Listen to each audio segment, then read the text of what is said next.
But like, how do I not?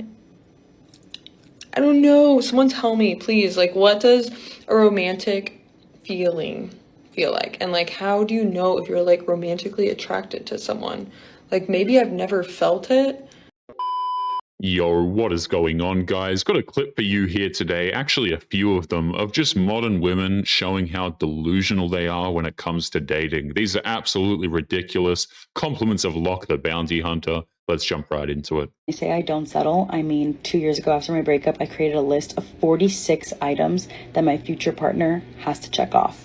Now that said future partner has come into my life, and he literally checks off all 46 items. 46 items that pertain to his character or his behavior, and he checks every single one of them off, and he has no idea what is on that list. I forgot that I created it, and I found it a week ago.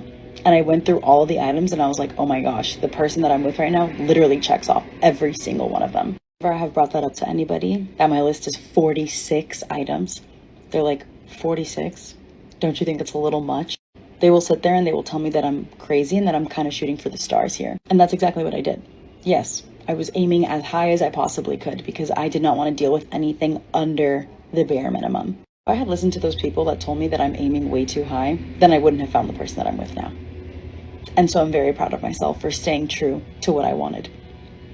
Because the human that I'm with now, my boyfriend now, is literally the best person I've ever encountered in my entire life. This woman just proved how useless this list even was in the first place. She expected 46 different qualities for a man, and these things were so important that she completely forgot about them until a few weeks ago when she found that list. Modern women love to pull this garbage. They've always had two sets of rules. One rule for Chad, where the requirements are fairly obvious, but then they have another for the simps, which is pretty much impossible. And even if he meets every single one, by the way, it won't actually matter because she will still find a reason to resent him anyway. It really does go to show the sheer amount of entitlement women like this actually have. They think that they deserve a man with such specific qualities that they can list them out on a piece of paper and claim that it's their declaration for never settling. But the sad part is that it doesn't matter what is on that list, because the guy who ticks those boxes will still end up being the dude she decides to quote unquote settle for. She set the guy up in a needless trap where he's the one who will ultimately lose. This is the reality of dating after a 9 to 5. I'm so tired. I also feel really sick, she says as she opens her wine. I'm going on a 4th date. I haven't seen him in like a week. I was in Tulum. I don't really know what the vibe is anymore. I need a shower. I need to do my makeup. I need to pick out an outfit. It's 5:46 and the date is at 7. I showered. I think I need to go on a detox ASAP. Today was a very long day, but it low-key feels like every day is a long day lately. I have a gigantrous pimple. I'm pretty sure it was a bug bite and then it somehow turned into a pimple. Rude! Tonight is the night where I'm gonna ask the hard-hitting questions. I'm the kind of dater that isn't really great at putting my eggs in multiple baskets, but I decided that I need to do that this time. This woman is so exhausted over the idea of dating that she needs to drink a bunch of wine just to get herself hyped up enough to want to go out. This is what happens to modern women in their 30s. Dating just becomes a chore, and it comes to the point where the ultimate victim is the guy who actually asked her out. At this point, unless that guy somehow ends up creating a date that's so epic that she will remember it for the rest of her life, then she won't be into him, regardless of how many dates they ultimately make. And the frustrating part is, despite the clear exhaustion that she has, she's pretty much stating that this dude isn't the only one that she's trying to date at the time. It's all because she doesn't want to put her eggs in one basket, which makes absolutely no sense. At this point in her life, the more men she dates at the same time, the more offended dudes are going to be, because she's too old to be pulling this kind of stunt. Hell, even young women, by the way, this is just going to repulse guys. But it doesn't really matter, because at this point, she's just doing these dates for the TikTok clout and the free meals anyway. I'm tired. I don't want to go on dates with a bunch of strangers all the time. I feel like I have 2 brain cells. I can't even keep up a conversation with you guys right now. How the hell am I going to talk to him? Won't you stay with me? I hate being tired, but I really don't want to be nauseous on this date. That's just not the vibe. I haven't really seen him in over a week. I need to see him in person again to kind of get the vibe of like how I'm feeling. Some might say my hair is already straight, but I promise it makes a difference. He's picking me up in 20 minutes and I just realized I don't have any toothpaste. So I just asked my neighbor for some. Makes it better that my neighbor is my stepsister, but how embarrassing. I'm gonna go pick out my outfit. I'll see you over there. What's offensive about this is the fact that not only is she disinterested in this guy, but she's been out with him 4 times and still doesn't know if she likes him or not, which is just a clear indicator that she's not into him. If this guy was truly her type, then she would be giddy and excited to see him, but at this point she looks too exhausted to even care. Now imagine you're the guy for a second. You've asked this girl out, you're looking forward to seeing her, but little do you know she's recording a TikTok video complaining about going out with you and how she doesn't even know if she actually likes you or not. Not only would that just be straight up insulting, but it would also prove how little respect she has for you and your time. I mean, women like this should just be straight up avoided. Okay, I need someone to stitch this that has had romantic feelings for someone, because I don't know what that feels like. And I would love to know. So I've been in like situationships and I'm never the one to end it. It's always the other person.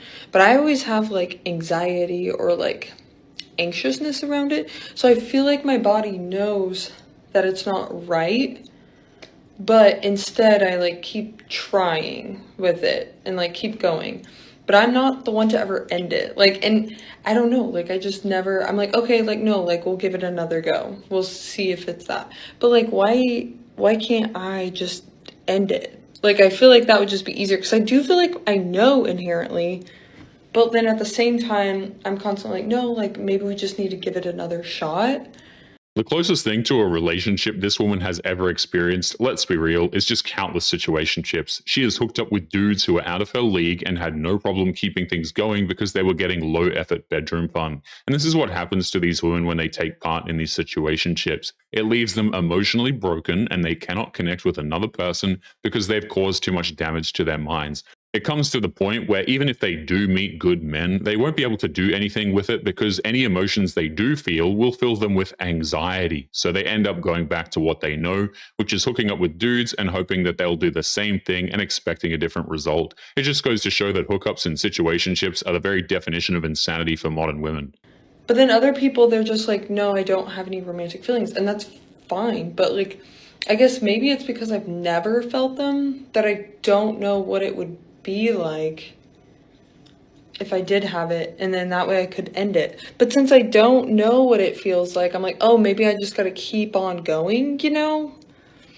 But it's like, no, it would just be easier if I just ended it right there and then. But, oh God. But like, how do I not? I don't know. Someone tell me, please. Like, what does a romantic feeling feel like? And like, how do you know if you're like romantically attracted to someone? Like, maybe I've never felt it. Oh, I don't know. It's driving me crazy. It's so weird to me how women like this are in love with the idea of being in love. They romanticize it to the point where they are expecting these magical moments that will tell them that they've found their true love and that magical unicorns will just whisk them away to their dream wedding or something. The problem is most of them will never have that feeling because they've spent too much time getting with the wrong men. This woman is at the point where she's asking other women how she would know if she had romantic feelings for a dude, which is not only kind of weird, but also shows how emotionally broken she actually is. The mere idea of getting with a good man is so confusing to her that she doesn't have the clue that emotionally bonding with a man simply isn't in the cards for her. Just a reminder, if you're down bad or sad that you're single, it could be worse. I was once in a talking stage with a guy for approximately 3 weeks. You know, we did the texting, the FaceTimes, whatever. Eventually we went on one date. He apparently didn't like me after that date, which is fine, it happens. I would text him what I used to call a Hail Mary, you know, send him that text just to see if he'd respond. He would respond to those texts, so I assumed in my delusional brain he was actually interested, he was just really busy. So 3 or 4 weeks later, when it was his birthday, I sent him a $100 gift card to Home Depot for his birthday, you know, because he was handsy into construction and things. He didn't respond about the gift card or acknowledge he'd received it, which would have been bad enough, except that Home Depot actually didn't know this, but actually send you an email when they open it. It was just a cool little reminder that, yeah, he got it, opened it, didn't respond. I still remained ghosted. And yeah, I don't buy gifts for men anymore. ever, not even the good ones. Just a reminder, if you're sad, you're single, could be worse. It's funny how the only lesson this woman learned through this whole ordeal is that she's not going to buy men gifts anymore. But you can be sure that she's expecting gifts from men for every occasion, of course, including obscure holidays that nobody knows about. This guy made it fairly clear that he wasn't interested in her, but in her delusional mind, she told herself otherwise because he was a rugged fantasy that she really wanted. And the sad part is that all she spent was $100 on his birthday for a Home Depot gift card. Modern women have made it clear that if a man doesn't spend at least double that on a first date, then he's not worthy of her time. Men are forced to pay for all sorts of crap, and even when we do, by the way, there is no guarantee that she'll be interested for anything more than a free dinner. Meanwhile, she spends $100 on a gift and then immediately says that she won't do that for men anymore. So it's fairly certain that she learned next to nothing in this whole mess. But anyway, guys, we are going to be leaving today's episode there. Don't forget to subscribe on your way out. Click this video that's up on the screen now if you want to see more. Take care of yourselves, and I will see you all in the next one. Peace.